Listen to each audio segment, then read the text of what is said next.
প্রিয় 18তম শিক্ষক নিবন্ধন পরীক্ষার্থীগণ, আসসালামু আলাইকুম।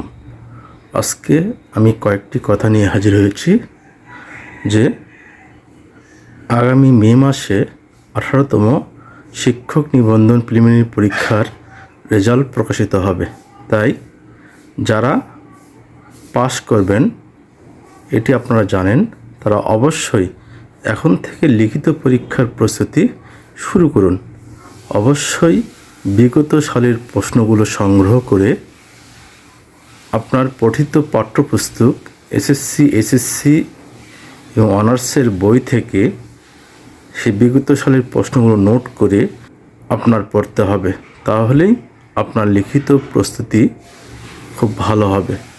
এই নোটগুলো করে যদি আপনি ভালো করে পড়াশোনা করে শিক্ষক নিবন্ধন লিখিত পরীক্ষায় অংশগ্রহণ করেন এবং প্রশ্নগুলো খুব ভালো করে পয়েন্ট আকারে লেখেন, তাহলে অবশ্যই আপনাদের লিখিত পরীক্ষার নম্বর বেশি হবে।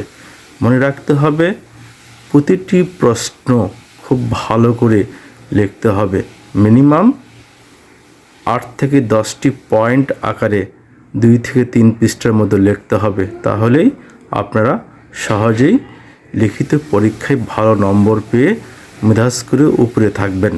প্রিয় 18তম শিক্ষক নিবন্ধন পরীক্ষার্থীগণ, যেহেতু হাতে আপনাদের সময় নেই, অবশ্যই আপনারা বাজার থেকে একটি গাইড কিনে সেই গাইড থেকে আপনারা প্রশ্নগুলো সংগ্রহ করবেন।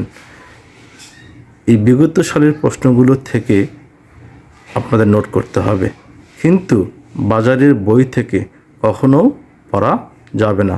বাজারের বই থেকে পড়লে অনেকের লেখা একরকম হয়ে যাবে এবং মার্ক কমে যাবে। তাই আপনাদের বাজারের বই থেকে পড়াশোনা করা যাবে না, কিন্তু বাজারে বই শুধু বিগত সালের প্রশ্নগুলো নেবেন, এতে আপনাদের অনেক ভালো হবে। আপনাদের মিনিমাম 4 থেকে 5 সালের প্রশ্নগুলো সংগ্রহ করতে হবে।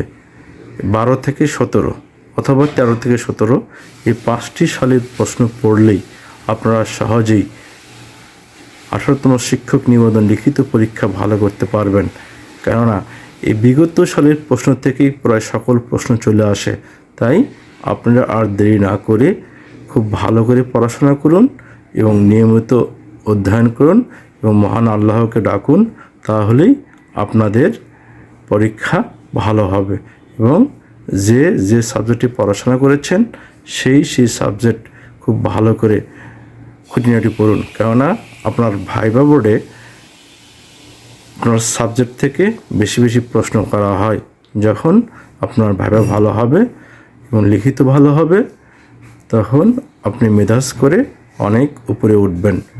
তাহলে আপনাদের কাঙ্ক্ষিত স্কুল, কলেজ অথবা মাদ্রাসায় চাকরি হয়ে যাবে, এর কোনো সন্দেহ নেই।